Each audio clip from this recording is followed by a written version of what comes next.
Arkansas boy with a lifelong plan took the oath like his old man, then turned around proud and shook his hand. L.A. kid stood right behind, took a deep breath and signed on the line, while tears streamed from his mama's eyes. They hopped right up on that Greyhound bus, swapping stories. They laughed and cussed, and they talked about the girls that they loved. They made a pact, shined up their boots, got the call before it hit the news. No clue what they were about to do. Good afternoon, ladies and gentlemen. This is the Finish This Fight Hour. It is 4:06, I think. We're running just a little bit behind p.m. Eastern time on this fine little Wednesday. My name is Glenn Baker. I'm your host. Hey, if you've been hanging out with me for a while, you know we've got a lot of different folks that come on here. Normally, almost always, unless it's just really special and unique, these are people that have been through a battle of some kind. Whether that's military, whether it's personal, whether it's something other than that, they've been through a battle. And this guy qualifies. Now, I've had SEALs on here. I've had former CIA. I've had Green Beret. I've had all kinds of guys, but I've never had an Air Force combat controller. So today you're going to get a unique opportunity, and so am I. I'm going to ask some questions. This young man is a former Bronze Star recipient, one with Valor, combat controller, conservative commentator, and all-around Air Force badass. Let me bring this young man on. Welcome, Eric Lionheart. What's going on today, young man? How are you? Yeah, I'm doing well. Thanks for the great intro. Appreciate you. Well, you know, that's what I do, because I'm just an old daggum fire direction control specialist out of the artillery, man. Yeah, I hear you. So tell us a little bit about you. What's your experience? Where did you come from? When did you go into the Air Force? Let's talk a little bit about you, and then we'll go on to some day's topics. Sure. I joined the Air Force when I was 20. I was having too much fun in college, so I been there and done that. Yeah, the Air Force was the gentler, kinder one, and I didn't want to be in the military at all. And my parents said, "Well, you got to figure this out." So I joined the Air Force. I came into security forces, which is military police. Did that for a few years, and I was gonna get out.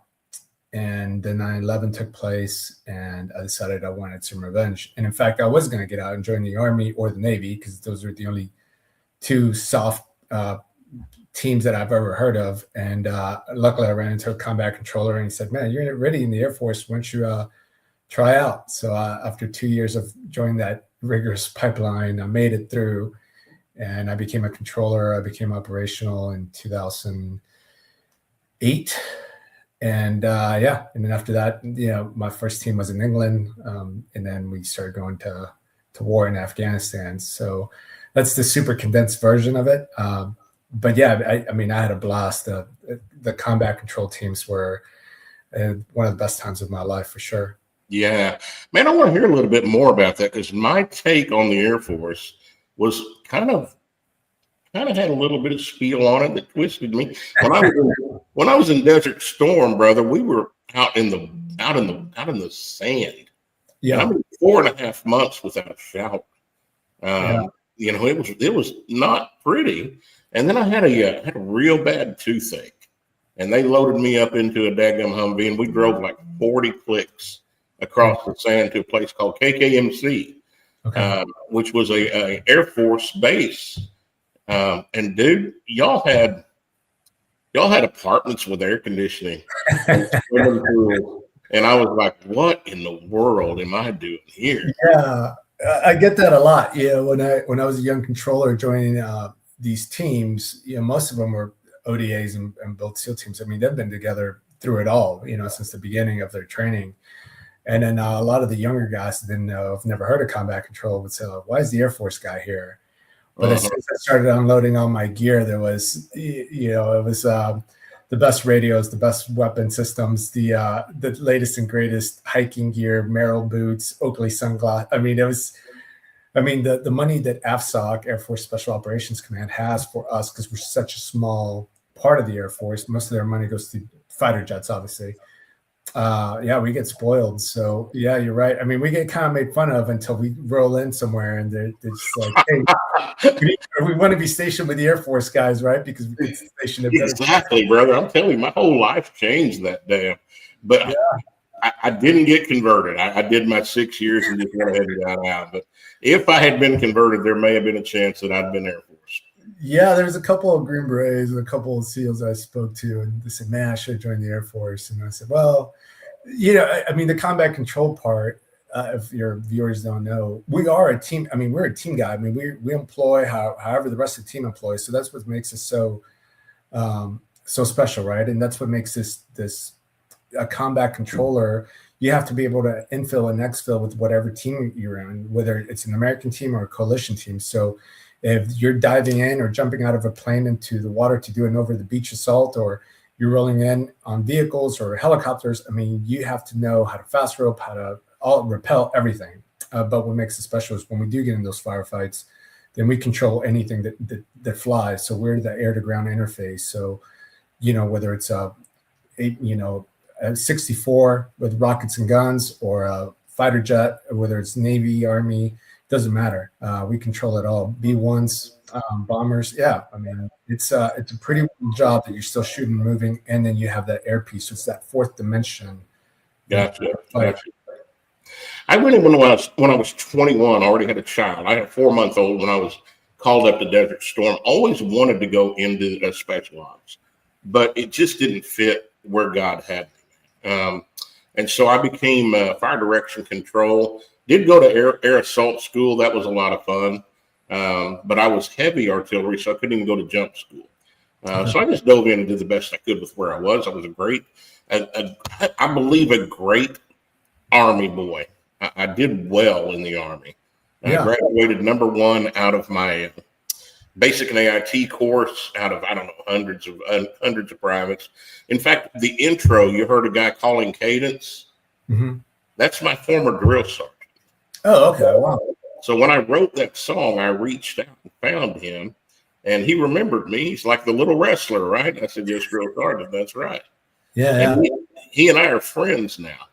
So, but I had a unique perspective, and I want to talk about that a little bit today, as I was actually a top soldier, but I was a National Guardsman. Okay. And that's kind of wild. We get made fun of going through training in the National Guard, but I kicked every one of their daggum butts at 5'4" and about 135 pounds. Yeah. It's just, I guess now that I'm older, we sell ourselves short sometimes, And I mean, I don't care if you're a guardsman or if you're, it doesn't matter. I mean, to me, when I was there, as long as we were all had the stars and stripes on our right shoulder and we were firing in the same direction, I don't care. I don't care if you were a Green Beret or a SEAL or a 18-year-old private, right? I mean, that's all we got out there. So I get it. And I think when we're young men, we kind of rib on each other that way, right? And saying, oh, well, you're just a part-timer, or man, that doesn't matter. It's truly good green fun, man. It's military fun. It really is. When it comes down to it, at the end of the day, though, there's a brotherhood there, no matter where you served. Yeah. And so I want to build that brotherhood, because you and I don't know each other.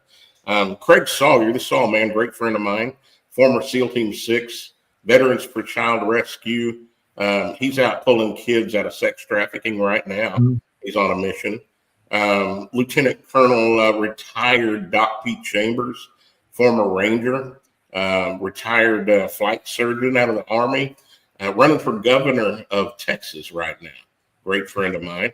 I've gotten to know these guys and what they went through. I don't know anything really about your controller job and what that was about. Is it a special ops training? Tell me about the training. How long was it? That kind of thing. Yeah, so it is special operations. So it's SOF, and it's a 2-year training pipeline for the most part. It takes 2 years. So your first year, or at least when I went through, it was an orientation course, which is pretty much they just beat you up to see if you're going to stick through the whole first year, and then you go to airborne school, survival school, air traffic control school, because an air traffic combat controller is air traffic certified. So that's what makes us so well versed, I guess, in the air language, right? We have to go through the same training as an air traffic controller would, because that's how that's our bread and butter, is controlling airspace and maintaining that capability. So air traffic control school is about 3 or 4 months, and then we go to combat control school. So the first year is pretty fast and furious. The second year is a little bit more of a gentleman's course, because you go to Halo. You go to combat dive is kind of one of the big challenges, but then after that, you're trained on your radios, all heavy weapons, small arms, assault zones. You start doing more mission profiles. You start learning a whole lot more about the capabilities of your other teams that you're going to be working with. So that's what I was saying. So we'll jump in out of CH-47s into we jump into the Sound, or we jump into the Gulf of America now. We'd also do Halo ops out of there. But yeah, we did it all: breaching, different demolition charges. What else? Surveys. It's those 2 years are action packed, and besides the physical part, you're mentally taxed, and it's once you get done, it's one of the greatest accomplishments for sure. It's a wild ride, and the PT test, we have a Hell Week. A lot of people don't know that, but yeah, we have one of those too. And out of the 20 controllers, or the 20 trainees that we started with, only 4 of us became controllers. So that's how our attrition rate's about 87, 92%. So it's elite level training then. Oh, absolutely. See, I love that, man. And, Eric, most people that haven't gone through at least even basic training and the basic military training, I don't know that they can empathize and understand where our military comes from, how you're broken down, and let's call it what it is, reprogrammed to be a soldier, which is a great thing when you're a soldier. It's not so great always when you come out. I was pretty well-rounded, didn't have a lot of problems coming out and fitting right into society, but a lot of guys do. Yeah. What are your thoughts on that? Because here's my thing. I think a lot of the guys that come out with some challenges probably went in with some challenges. And they were reconditioned, reprogrammed to follow orders, follow the chain of command. There was structure there. They knew if they did what they were told, they would succeed. And it was all good. And then they're out all of a sudden. And it's like, wow, what in the world am I going to do? What's your thoughts about that? Well, I think you're correct. And the part of when you enter any branch, your life is laid out for you, whether you do 5 years, 1 year, 20 years, 30 years, right? You know how your haircut needs to be, what uniform you got to wear, where you got to be, how you can promote, how you can make more. Your life is pretty much in cruise control. And I think when we're in the military, we take that for granted. But when you get out, when there's no one pushing you, there's no one there to give you a roadmap. I think that's what becomes hard, because now it's not that a guy or a man or a woman that comes out of the military is not capable of making it. What I'm saying is it's truly every little thing is up to you, right? And it is a little bit different. And then not only that, but you're by yourself. You're completely by yourself. You might have your mom and dad or people that love you, but it's not quite the same thing. And I think losing the camaraderie, losing the purpose, that whole bubble, that world that you maybe did a lot of your youth in is now gone. And now, a lot of these people get out and their family, they're running their family, or or they did maybe 40 years and retired. And now all of a sudden they're a 40-year-old man or woman entering the workforce, where the workforce in the civilian side doesn't care how many medals or how many policies you wrote or who you met or how many coins are sitting in your little desk. They're just like, okay, well, what can you do for us? And how can you manage this budget? And it's a big difference for sure. I think you hit a pretty strong point there. You talked about having family and friends and things, the support group when you come out. Man, there's a lot of folks who don't have that support group. Absolutely. They come out and it's just them. And again, you go back to being structured and told what you're going to do on a daily. You know, you're going to be up at 0430 or 0500. You're going to be in formation at 0600 and doing PT, and then you'll go shower and then you'll come back and report for whatever, you know. It's structured on a day to day. Absolutely. And PT is a big important thing, right? We all hated it for the most part, but at the same time, when you're out, it's easy to get lazy. It's easy to start saying, you know, we really don't have to go down that trail right now, because I'm sitting here as fat as I've ever been and almost 60 years old and haven't defined that motivation again. But go ahead. I'm sorry to interrupt. No, you're good. No, I mean, but it just becomes easier. When I left, I said, I'm never getting up at 5. I'm never running again. And I find myself getting up at 5 and running 2 to 3 miles a day still, because it just, I think my body just needs it, right? It just makes me feel good. But it is easier to go a week without, like, should I go run? Yeah, but it's a slippery slope for sure. Well, God bless your little heart, young man, and I want you to keep doing that. And in fact, if you'd run an extra mile for me, it'd be greatly appreciated. I'll do that for sure. Let's come into the present a little bit, and you and I don't know each other. Folks that are following this know a little something about me. And in 2017, I went through something that woke me up. I've always been the one that thought my country loved me, had my best interest in mind. I fought for this country. You know, this is an amazing country. And that's not wrong. This is an amazing country. In 2017, I was arrested. I spent 23 days in Broward County Jail without an attorney. Didn't know why I'd been arrested. Wouldn't let me access a cell phone to get any numbers to call anybody. I'd disappeared. My kids thought I died. I was extradited to North Carolina, where I'd found that a former business partner that I'd sold a company to 2 years prior to that arrest, or 3 years prior to that arrest, had embezzled from one of the clients that I'd given him when I left and told him it was me. 51 more days in that jail. No evidence, nothing except an accusation. 73 days total in the jails, 2 different jails. Came back and lost my home, my car, 80% of my life insurance business taken from me from a financial accusation. And the night after I got home, an infection I'd caught in that jail 9 days prior to getting home that they wouldn't treat me for went into my right eye and destroyed my cornea. So blinded me in my right eye. I've had 2 cornea transplants through the VA. All that being said, I went through a year not caring whether I lived or died. Sure. Just not suicidal, but just beat the heck up, you know? And then God. I mean, really, that's all I've got to say. And then God. He showed up through a buddy of mine from Oklahoma that was in Fort Lauderdale working, and took me to dinner.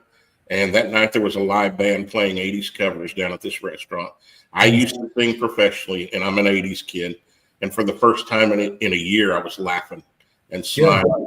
Yeah. And in the middle of this song, I'm singing my butt off. And I'm terrible. I hadn't sang in 17 years. But in the middle of this song, this little lead singer, she's from Armenia, came over and handed me her microphone. And Eric, when it hit my hand, there was a fire of hope that came back into my life. And God chose me to sing again at that point. Now, I thought all I was going to do was sing. I had no idea it was going to be all this stuff here involved.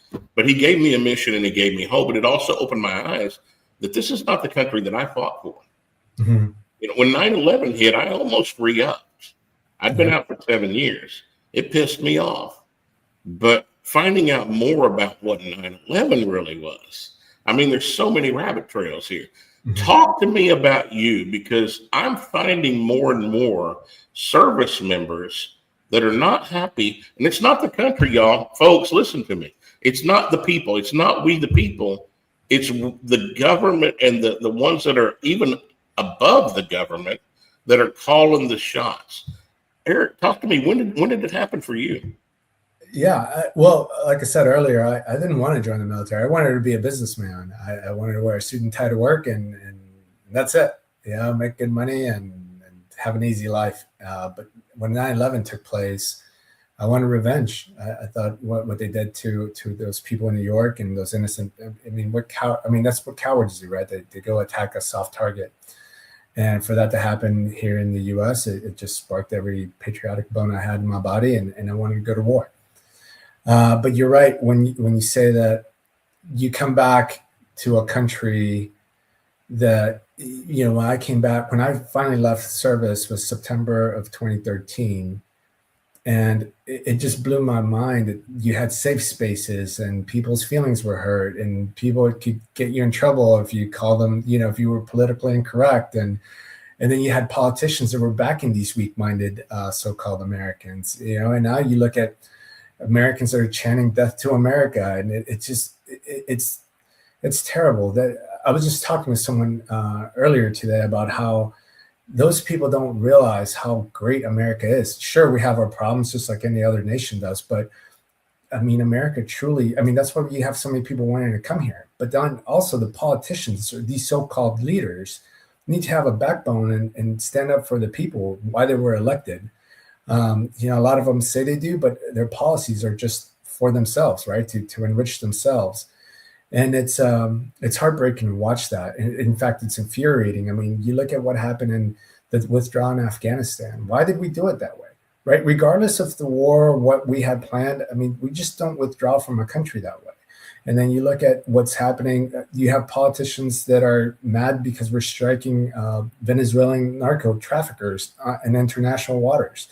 So to me, it just begs the question. So do you care more about the drug dealers' profit and you don't care about the poison they're bringing into the U.S.? If we can get them at their border, at their country or those international waters before they reach U.S. soil, then why not? Everybody should be applauding that. But it just, I think sometimes these individuals that are in power are just all about themselves, and they would rather be, roll over the ashes of the country than truly lead by example. And it's a sad day right now, the way it's so much. You have some politicians that obviously want to stand up and do the right thing, but it's a steep climb for those guys. It's few and far between the ones that will stand up and do the right thing right now. And truthfully, I don't even believe it's their own convictions. I think a lot of our politicians, and I'm talking, I don't know, maybe the number is 90%, maybe it's more, have either been bought and paid for or blackmailed or controlled in some way. Absolutely. And you see it when they're going in. They've got this great energy. They want to do something. And it doesn't take long. When you've got as much power as the deep state, you're really going to have to be a stud to stand up against them. Yeah. Go ahead. I was going to say, you're absolutely right. You got to have that intestinal fortitude, and just your values and beliefs have to be so strong. And they are going to try to tempt you and corrupt you, and you can see it, right? Both sides of the aisle, they'll say, oh, well, we're going to investigate such and such for, fraud or whatever, but they never follow through. So for me, sitting back, I'm just like, okay, that's great that you caught this guy, but what are you going to do? Because without consequences, people are going to continue to do what they want without holding them responsible. Then it's a joke and it's lip service. And I think for me, I ran for Congress in 2022. It seen behind that curtain, I was just blown away by the monster that's created back there. Yeah, I had a great conversation last year with Colonel Allen West. Mm-hmm. I've met him. Good guy. He did serve in Congress. I think it was only one term, and he got flushed down the toilet because he didn't comply. And I asked him the hard questions during the interview. And I could get away with that because we're both artillerymen. And I just asked him, I said, Colonel West, how did you stay in office and not get compromised? How did that happen? And he had a really cool story. He told me one day, or happened many times, he would be walking out of Congress, walking back to his place where he was living, and be approached. Hey, let us take you to dinner. Let's take you to get a steak tonight. Got some stuff we want to chat with you. And he would just laugh at him. Say, I think I'm going to just keep on walking to my little basement apartment. There's a Popeyes on the way home. I'm going to stop and get some chicken. I don't need it. And so he avoided that way ever compromising himself and putting himself in a compromising position. But that's rare, my friend. That's very rare for that to take place. Yeah. And then now, obviously the fear of your family, right? Because the people that also, you look at the rhetoric that these politicians put out about each other, then you have a weak-minded individual that hears that and believes that and goes and attacks that politician or their family or makes their life a living hell. there's no class, there's no respect.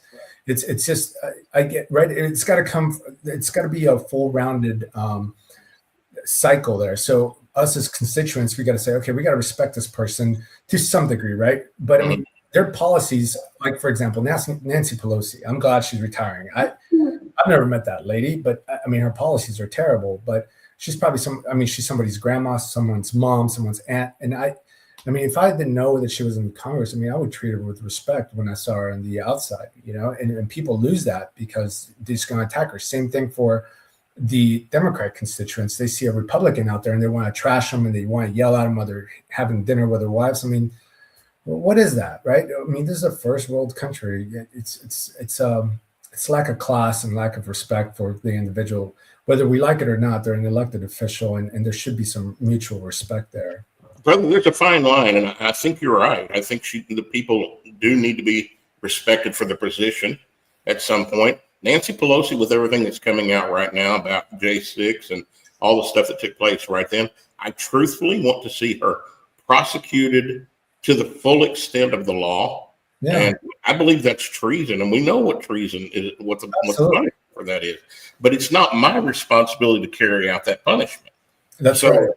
The challenge is getting those that are in power to follow through with those things. Brother, I'm telling you, man, if there was some follow through right now, this would not be the problem that it is. Absolutely. I mean, Pelosi, Schumer, Schiff, right? The guy that was dating that Chinese spy. Fing, whatever. Yeah, and that's what I'm saying. Is okay, they're human, right? So we've kind of dehumanized them a little bit. But and please, I hope that no one takes me wrong that I'm saying they shouldn't be prosecuted. I think they should. It's obviously they broke the law. They've been caught. I mean, there's been investigations, and they're still members of Congress, right? They're still political leaders making a ton of money. And we need to hold those people responsible, and they should be prosecuted to the full extent of the law because, if anything, they're held to a higher standard. And without that, then again, it's just a joke. It's lip service, right, on both sides. So, yeah, Pelosi making, what was it? It's something like $300 million in her time in Congress or something crazy. She's like nearly a $500 million right now. Yeah. So, I mean, why not investigate that? And if she committed, which it looks like it, then she should go to prison. I don't care if she's 84 or 94 or whatever. It's what it is. I mean, that's an old saying back in my army day, but it is what it is. Yeah. No. You know, I want to take a quick break because I always end up showing the reason God called me into this and the young man that we're trying to help right now and our foundations. Take about 2 minutes, come back, and I want to dig in deep on what's going on today and what your thoughts are on that. So hang tight, y'all. This, you know what? I didn't even set it up. Let me set it up here. This is a young man named Joshua Holm. We had a chance to take him to New York this last July. He hasn't walked in 3 years. Had a chance to walk for the first time. Y'all take a look at this and tell me what you think.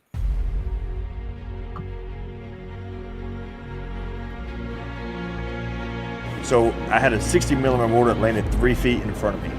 And so it didn't cook off. And so it technically, they would consider it to be a dud, but it wasn't a dud. It had a broken propeller on it. I got pictures of it. I carry with me and stuff. It's about the size of a 1.5-liter bottle, but it has kill radius about 25 meters, 20 to 25 meters. So basically, if that round would have went off, then confirmed dead would have been 20 to 25 meters.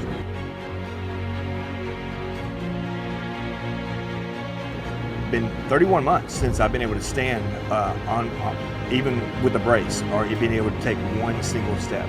So it's been 31 months to the day yesterday. And then God leaned in and he said, you know what? You're going to do a foundation. You're going to be the one to help these boys and some girls, I'm sure, get to walking again, back on their feet. It became so real when we physically came here and I physically got to see face to face to that unit. And knowing that, I mean, like I said, it's pretty much like an avatar. I mean, I felt like I, plugged in and we became one, like I was breathing with it, like, I mean, it just incredible. I mean, I can't even imagine, I can't even describe the feeling that I have. But like, it was like deep down inside of me, it's like, you know what, I felt like I can fight again. I really am able to stand again, and I'm like, I can do this.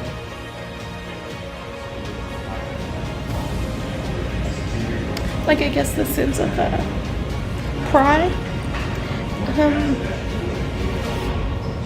like to stand tall, no matter what height you are.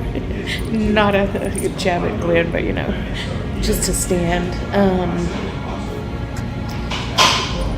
Just to stand, I think is huge. You take it for granted.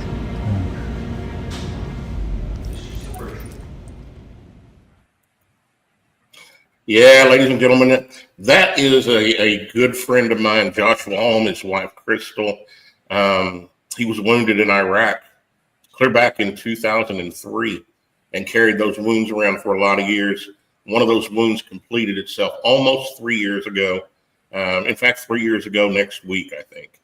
And we have got this company that's coming into France, taking that product right there that you saw, a version of that product going through the FDA. And we're going to be able to equip him to be able to walk permanently. We need your help. If you have the means and ability, go to givesendgo.com/finish this fight. My goal next year is to raise $15 million and do 100 of these, because we've got almost 30,000 veterans, chest down paralyzed, that are not getting that kind of help, and it's here. Why don't we start it together? And let's embarrass our government. Let's get them a little bit squirmy. Where if an old country boy can come out and do this, man, they ought to be able to get it done. Givesendgo.com/finish this fight. Check it out at finishthisfight.us. That's finishthisfight.us. So, guys, Eric, let's continue on, brother. And I apologize again for the interruption, but I wanted you to be aware of what's going on, and I wanted the folks to see it every time I get a chance, because that boy is worthy. Yeah, no worries, man. That's all good. Let's chat about what our current situation is. So it was just a few weeks ago, I was shocked to see a guy ambush some of our brothers and sisters in Washington, D.C., and be able to take one of them out, and the other one is critically injured, still recovering. How in the world does that even happen, man? Yeah, it's especially in our nation's capital, right? Where it's one of the blocks from the White House. Yeah, one of the strictest gun-controlled areas in the U.S. And well, we can see how gun control is really helping. yeah. It only affects the good guys. But yeah, you're right. I mean, that's what cowards do, right? They attack soft targets, and I don't know. I saw that they weren't even armed, and I don't know why they would put a National Guard team without a weapon. I mean, it's kind of, I guess, smoke and mirrors, the turn of the uniform, perhaps. But again, it's if you're a leader, I mean, you got to have your people be able. They should be able to protect themselves, right? Especially the reason why they went into Washington, D.C. is because it was crime-ridden city. So the crime, and it wasn't just petty crime. It was pretty dangerous place to be. So they should have been armed. They should have backup readily available. So yeah, it's to lose, to lose one of them. It was she was 20 years old. Yeah. And Wolf, the staff sergeant, I just saw that he was recovering, and he's doing a pretty amazing job at getting back to his recovery after those injuries. But well, I told you earlier, that's one of the things that I want to talk with you about. And I was National Guard. I was called up to Desert Storm on my 4th wedding anniversary. 1990, November 15th, 1990, my 4th wedding anniversary. My son was 4 months old. So we deployed, and again, I'm a top soldier. I came out of basic and AIT with a letter of recommendation from my battalion commander to go into the Army directly into officers candidate school. I mean, when I say I was pretty good at what I did in the Army, I was pretty good at what I did. High level without having gone through high level training at that point. But then again, deployed 1990, November 15th. went through a little bit of training in Fort Sill for a new position that I was taking, and then shipped out. And this is something most people don't know, and I don't think I've ever told anybody this publicly. But what you just said about them being deployed to the streets without ammunition, brother, when we got out into the sand, 45 clicks from the closest town, Hoffer-Albatten, in the middle of nothing, we were sent out on guard duty, perimeter duty, without ammo. Yeah. That makes sense to me. And this right here is probably that happening, and the things that happened during the actual combat scenario, where I saw the politics involved with it, is probably the reason that I didn't make the military a career. And again, I don't think I've ever told that publicly, but we were, because honestly, it was embarrassing to me. We were put out on perimeter duty. Have you ever been in the Arab world? Were you ever deployed into the Arab world? Yeah. So you've seen the little white Toyota pickup trucks that they arm. Yeah, the Hilux, yeah. Yeah, seeing them out through the desert and not having a dadgum round available to me if something took place. Absolutely blows my mind. Yeah, I don't know who comes up with those policies. Yeah, I mean, it's obviously someone that doesn't have a kid on holding that line, right? Because if it was your kid, you would arm them, or you would give them the means for them to at very least defend themselves. Well, but I think that goes back to what I want to chat with you about now. I think the wokeism that we're dealing with and seeing out publicly started quite a long time ago. Obviously, that wasn't anybody that had any kind of sense. We can't trust these guys with some ammo for their M6. Are you freaking kidding me? Yeah. Are you kidding me? And we're seeing that kind of thing in our military. Well, hopefully not right now. I think we're cleaning that house. But in the last many years, what are your thoughts on it, brother? This is not the fighting machine that I signed up 4 years ago. Yeah, you're absolutely right. I think it started under the Obama administration, to be honest with you. The funding of the police and kind of changing the way the military operates, the whole DEI policies started under the Obama administration, and obviously under the Biden administration, it went full throttle. And I'm glad that now under the Department of War with Secretary Hegseth, I mean, he was one of us, right? And he gets it. And so I think, I think for him to just do a 180 of all those policies and get rid of those. I mean, I've said it before, the military is the one employer in the United States of America that should discriminate. It's like you got to be a certain height. You can't have asthma. You can't have flat feet. You have to be in shape. There's all these parameters because the main, and people forget, the main purpose of the military is to go to war or to go defend this nation. So I don't care if you're an IT guy, if you're a cook or finance, it doesn't matter. If you're in a uniform, you carry a weapon and you can go to war. And it's great that some people that, I don't know, they're mentally not fit, wanted to serve their country, but the U.S. military cannot take them because it destroys morale. It destroys. Yeah, but you're not being fair to Jimmy and these guys that they want to. They're okay. So he's only 4'11", 101 pounds, and or maybe he's 6'3" and 400 pounds. I mean, come on, you're not being fair to them. That hurts their feelings. Yeah. Unfortunately, that's the world we live in. When you start giving these people these false hopes and saying that everybody gets a trophy for participating, then that's when you weaken the society. I mean, I want to be an astronaut, but I can't do math to save my life. I hate math, so I'm not gonna. I know my limits, right? I'm just like, okay. So yeah, it's just. I think that's when it started, and I'm glad that we end of woke stuff and the DEI policies, and we're actually putting a war fighter. And I mean, you've seen it. The recruiting numbers are up. Every branch, I think, is hitting their quotas. Because if you're a young man that wants to go serve your country, you want to go serve for a leader that's going to be a leader and has your back. And if we go to war, we're going to drop the hammer and just get the hell out of there. So, man, there was a time when political correctness just didn't mean nothing, and I really would like to see that come back. And I know people's feelings are going to be hurt, and there are going to be some tears, and there's going to. So what? This country was built on greatness. not mediocrity, not total inclusion at no matter what the cost. If we had that, Eric, we'd be completely ineffective as a warfighting machine. Oh, they changed it to the Department of War. That doesn't sound good. Shut up. Shut up.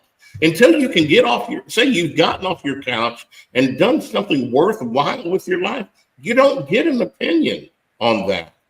Yeah. Yeah. What are your thoughts, man? I know it sounds brutal, and I'm probably going to get thrown under the bus on this. I don't care. Yeah. I mean, there's we all have our part to do, right? I mean, there's people that are not made for the military, and there are those people that are, they're teachers and astronauts and doctors, and they're doing jobs that they just didn't want to join the military, but we need those people to teach our kids while we're gone, or take care. I mean, everybody has their part of this life that we need them. So I don't understand why the people that complain of simple name Department of War, that is what the military goes to do. It's war, and so it's not a company. It's definitely not that, but they try to make it into that, with having just all kinds of ridiculousness the last 4 years before President Trump took over. So I'm glad we're kind of back to normal. And ridiculousness to the point where my jaw continuously seemed to stay on my chest. And understand this, I don't hate people. I absolutely love my people in my country, even the ones that disagree with me. The biggest part of the problem you hit on is the trophy generation. It changed people where they felt like they deserved to be praised. Y'all, we don't deserve to be praised. We don't. You need to earn it before it's got any value whatsoever. Because if everybody gets it, the praise is no longer valuable. That trophy is no longer valuable. When I was recruited to wrestle in college, but my first year in wrestling, 7th grade, Eric, I didn't win a single match. Mm-hmm. Now, if they'd have given me a medal every time I went out on the mat, do you think I'd have cared? Yeah, maybe not. I mean, I'd like to think I'm built a little differently than that, and I would have. But I fought. By the time I'm a senior, I almost didn't lose, and it was not because they just patted me on the back and said, "Oh, you're great." No, it was because Baker, get up off your back, boy. You know you need to run. Give me a mile. No, don't. You can't. You can lift more. Let's go. I want to see it. It was driven and pushing, and there's nothing wrong with that, Eric. Being great is not comfortable. Guarantee you, nobody that's ever found greatness has ever found it in a comfortable place.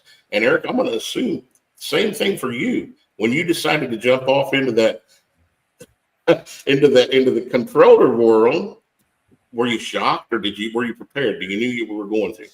No, it was the first 2 years were some of the toughest years of my life, looking back.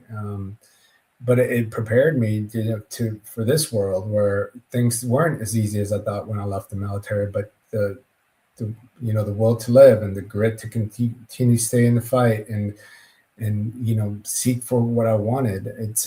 It just instilled that in me, and things are tough. And when you just like you, I started a nonprofit after my buddy Rush killed himself, and it was lonely, and it broke my heart that out of that loss, it sparked a great thing, which I'm helping teammates, and now we're helping veterans and first responders. So it's just, I wasn't prepared for it, but God works in mysterious ways, and he puts you through some pretty tough obstacles sometimes, and he wants to see if do you believe in God or do you have faith in God, right? So I've learned in the last few years, it's faith without being tested. Is it really faith? And now I truly pray with courage and conviction more than I've ever before. And I truly understand that I do have faith in God. I just don't believe in him. I have faith in God. And it's, but he gives us some pretty tough tests. Sometimes I wish he would take the gas, take his foot off the gas with me sometimes, but I sit back and I just say, well, I won't break. And I guess it's your plan. And I'm just here to, complete the mission that you put me here to do. So you're speaking my language now. You're speaking my language. Faith is not found in the easy. It's found in the very difficult. Faith is not found in the comfortable. It's found in the fire. If you go back to the Old Testament, you have Shadrach, Meshach, and Abednego. that the king had been coerced into creating a statue, and the law changed. If you don't bow before the statue, you're going to be killed, and they wouldn't do it. And he told them to be thrown into a fiery furnace 7 times hotter than normal. And they looked directly at this king, and now they could have just bowed and they would have lived. Looked directly at the king and they said, "We will not bow. Our God will save us, but even if he doesn't, we will not bow." Yeah. And they had to have their feet in the fire. It wasn't God saved them before they got in. Brother, they had to walk into the fire, and then he saved them. I told you about my jail scenario. I would not be where I am today, would not be doing what I'm doing, had not God allowed me to go through that. The most miserable 3 months of my life, and realistically, the most miserable several years of my life. I'm still blind in my right eye right now. I'm going to have another cornea transplant. It's still affecting me. But I praise God for it, because without it, I wouldn't know how powerful he is. Yeah. And here's where and I want to talk about your foundation, but here's where you're doing God's work, is when it's so much bigger than you can even imagine, that there's no way that you can get it done without him, and yet you have peace. Mm-hmm. Talk to me about your foundation. Yeah, when I was a younger man, I never thought that I would be running a nonprofit, right? Because I just was not that type of guy that volunteered for stuff. And after Chris committed suicide, I had another teammate of mine that was going to do the same thing. He actually called me, and I was on the phone, and luckily we were able to talk him down. And later on that night, when I woke up and I started writing the mission and the vision statement for First There, and for the first 3 years, all we did was help combat controllers and their families. And this past May, I opened it up to all first responders and all veterans and their families. And I think there's nonprofits out there and organizations who do a tremendous job, and they heal the physical body, right, and the mind. But my concern was with the soul. I think if your soul is broken, then you kind of relapse, right, or you're truly not fully healed. And the human body is so complex that I'm open to any way that you can get whole, then I'm all about that. So for some people, it is an SSRI. For other people, it's talking to therapy. Some people, it's cold plunges. And for us, the way we treat our folks is through plant medicine, ayahuasca and psilocybin. And I know that's kind of controversial in some Christian circles, and because I grew up Catholic, and it was very tough for me at first to even come to terms with it. But I mean, after I did ayahuasca my first time, it brought me so much closer to God. And I mean, I used to go to church every Sunday, like any other good Catholic. And that's when I realized God works in mysterious ways. And if this was the way that he got me there, where I'm whole, and like I just said, I pray with conviction and with courage, and I truly understand what means to have faith in God, then how is that bad? I'm not running around going crazy. I mean, you look at, people think it's a drug, but then you look at the amount of alcohol and what alcohol does to Americans every single day, and people are just kind of like trying to blind eye to it. Now, I'm not against alcohol by no means, right? Everybody has their own things, but that's how God found me, and that's the purpose that I'm in, and I owe everything to him. And that's I'm not very educated when it comes to that world, but that's a mushroom, correct? So psilocybin is the mushroom, yes, and then ayahuasca is a vine that comes from the Peruvian jungle. It's 2 vines that they combine, and I'm not familiar with that, but I can tell you this: at the end of the day, who put it here? Yeah, Aaron Rodgers talked about it. I don't know if you follow. I was a Cowboys fan growing up, but I never, Aaron Rodgers played for the Green Bay Packers, and then he made a special. I think it was Netflix, but anyways, he talks about doing it, and he talks about how it's just changed his life, and how he's just, we kind of make, in the military when we're young men, we make fun of people that say like, oh, you need love and, compassion. And I used to be one of those guys. I was like, no, I want to hear Metallica, and I just want to go do the thing. And now there's something to that. Listen to classical music. It's healing music, and it's vibrational. And that's what I do is music. So I got an understanding about that a little bit. I love music, man. And I mean, I listen to everything, but ayahuasca truly it's changed my life. It's made me whole, and we've treated some of my teammates and their families with it, and it's brought them back from that suicidal edge to just being whole and being happy. I mean, some of them I've never even heard them laugh till after their ceremonies, you know, and it's just amazing to me that how much a person can change because you're able to let go of all that trauma and you're able to see it face to face, and it's it's an amazing medicine. It truly is a medicine that should be respected, and it's very sacred. Heard great things about the microdosing of psychedelic mushrooms. Haven't heard about that one. Want to hear more about it though? Yeah. Because again, I was raised very religious and Christian as well, and same thing. Yeah. There's some bias there. There's some bias there with marijuana. Honestly, I've never even dug into the marijuana world. Do I believe it helps people? Yeah, I think it can. I think it can be abused just like anything else. Absolutely. Anything can be abused. You're right. Absolutely can. And so can double cheeseburgers, obviously. Yeah. And that's what the funny thing is, right? People say, well, you should take an antidepressant pill.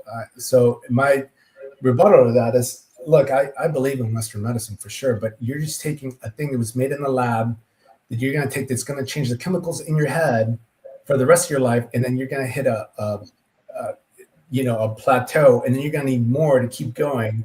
And meanwhile, it's causing all kinds of side effects in your organs, your mind.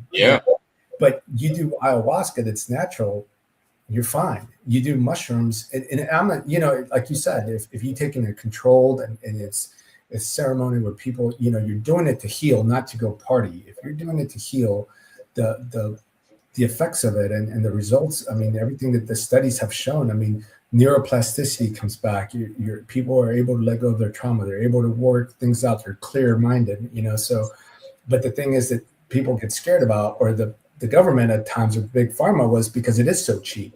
And if you start curing depression, which is one of the biggest, illnesses in the United States, you start curing depression where people don't need to take pharmaceuticals, people are going to be a lot of money, so it's, brother. And that's a whole different rabbit hole there. Yeah. It's in their interest to keep us sick. Yeah. Including the VA is part of that whole cycle too. VA likes to push pills, baby. Don't get it twisted. Well, the thing with the VA, they're just not equipped to handle, especially, for example, Afghanistan, 22 years of fighting, and then now you have a mass withdrawal. They don't have the resources to treat that many vets. And then, so what do? Is they give you a pill, send you on their way, because for them, they checked that box and said, well, we took care of them, right? And all they do is they're just pushing pills. And meanwhile, people are still drinking. They're still trying to figure out what's wrong with them. And, suicides are up. And it's every year. You know what pisses me off? Sorry. What makes me mad is that every year they say, 22 veterans a day. What are we going to do? All they do is change the color on the poster and don't do nothing. Yeah. Okay. Oh, we're good. Yeah, you're good, baby. But it's like, hey, if you really want to make a difference, change it up. For example, let's try psychedelics, and people in Texas are, and it's catching traction. But I mean, if you can keep these people on Earth that serve their country, then why not? What's the problem? It's not going to affect the long term of their organs or anything. They're not going to have any serious side effects. There's a lot of changes that need to take place. I'm actually praying about putting a team of warriors together to go to the Department of War and make some suggestions. Basic training, boot camp, AIT, whatever you want to call it, where we first go in, was designed to tear us down and rebuild us. And we talked about that earlier. And going through that rebuilding phase, there's not any kind of program that's designed to unprogram what we've gone through for 5, 10, 20, whatever years, and bring us back into the reality of being a civilian. And I would love to see a D-basic or a D boot camp that's required and mandatory for somebody that's ETSing. Is that going to cost money? Sure, it's going to cost money, but it's costing a ton of money right now. And there's 22 a day is not accurate. No, that number is much higher than that. It's costing lives because these folks are just not prepared. And I would love to see a program put in through the Department of War that will deprogram. Glenn, we're not programmed. We're soldiers. Well, bullcrap. We are programmed. Yeah, you're institutionalized. You're part of the cog in the war machine. Which Yeah. I'm not saying that to sound like a victim, but I mean that's what we were, right? You leave and another one takes your place. It's just, and that's what we need to keep America safe. And I'm all about it. But you're absolutely right. When you leave, you become institutionalized. When you leave, the world on the outside has been moving at a totally different speed than the speed we're going to. So when you join that world, I used to tell people when I joined the corporate world, the speed of life that civilians move to is tremendously slow compared to the speed I was used to. And it used to frustrate me and it used to drive me insane because I just couldn't imagine how much time they just waste. And then I just realized, well, this is the world that they've always known. That I can't blame them for the world that I came from, right? Right. So, but you're right. I think a program, it's yeah, I think instead of spending so much money on giving people pills, like, hey, survivor's guilt. Survivor's guilt was the toughest thing for me. I knew what I was going to go do in combat, and the people I saw get killed and blown up and blah blah blah.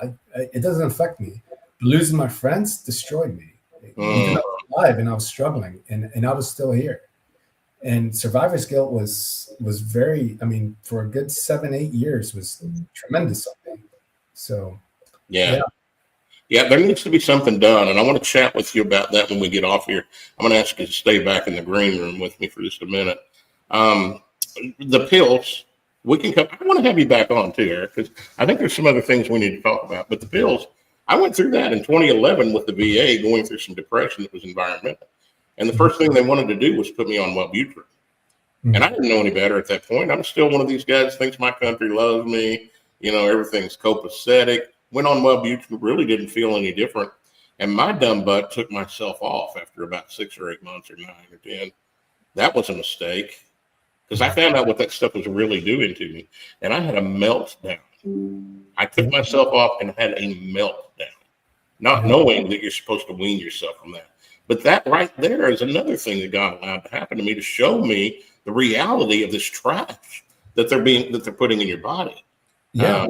You can go do micro doses that I know about of the mushrooms and go through that therapy. You're not going to have a meltdown coming off of it because you're not on it. It's just resetting.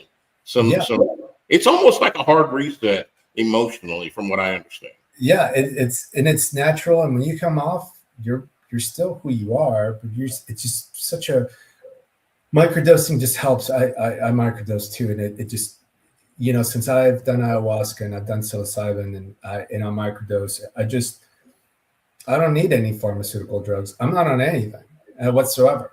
I'm not either. And I feel great. My mental health is solid. I can work. I'm happy. I'm content. But yeah, I mean, it's changed my life, and it just it's something that's so natural, and it's actually really good for you. That they have this bad stigma on it, right? That you're going to jump out of a window if you do it. And I'm just like, no, that's not true. I mean, again, it's like you can take a tremendous amount of it, and maybe you're going to think you're a unicorn and you're going to jump out the window. Sure, but you can do that on alcohol if you drink 6 beers, right? Or however much. So it's just unfair, and people just don't. Hopefully, as the world changes, they'll have an open mind, and we can start saving some of these people with some of the things that God put here on earth for us to do. Well, Eric, my brother, we've run about an hour. Where can folks reach you? Sure. They can go to whatever, search engine they use, and it's first there. So it's number 1, STTHERE.org. The word first is not spelled out. So number 1, STTHERE.org. And it'll come up, and we have different, we talk about Operation Soul Rescue is the flagship program that we have that helps us send guys and their families to get some sacred medicine. And then obviously, just like you said earlier, I mean, we need the public's health, right?